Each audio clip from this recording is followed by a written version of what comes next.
پاروێکردنا کارد حکوومەتانوویە عێراقیدا نیشان دەدا کو ئاستا بلند و بریارگەر هەردەم ژمێران رە تێداین. ئاکتیڤیست چارە عەبدولکەریم دیار کرد کو divê şert çêbibin ku jin bikaribin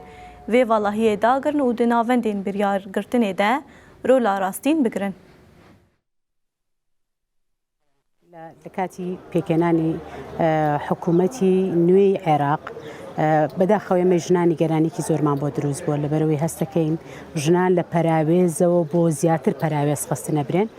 لە دروستکردنی کابینەی نوێی حکوومەتی عێراقا کەمترین ژن و ئەتوانین بڵێن تاکە ژنێکە لەو کابینە هەیە ئەویش کووردە ئەمەش بووە ئەکا کە ئێمە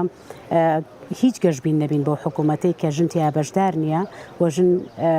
ڕۆڵی لەو حکوومەتانە بۆیە ئێمە پێمان وایە سیستەمی کۆتا لە ئەمڕۆی عێراق و ڕۆژهەڵاتی ناوەڕاست و کوردستانە سیستەمی کۆتا ضرورەتێکی حتمیە لەبەرەوەی پێمان وایە بەبێ کۆتا هیچ حیزبی سیاسی بەبێ ئیستیسنا نایانەوێ ژن ڕۆڵی دروستی خۆی پێ بدرێ و نایانەوێ ژن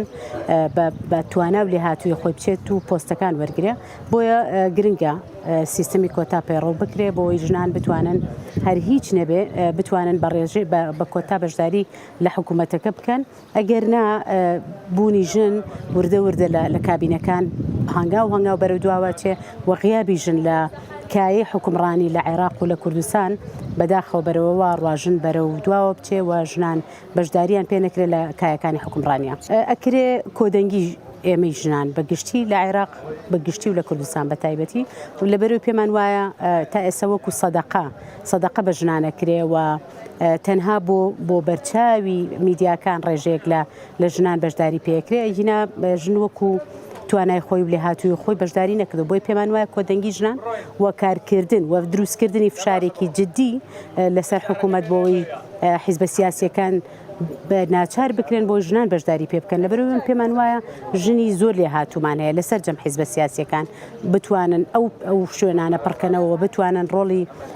دروست بگێڕن و بتوانن لە ناوەندەکانی بڕیار و حکومڕانی لەم وڵاتە هاوبەشی تەواوی پیاو بن نەکەوەی خێران پێ بکرێت.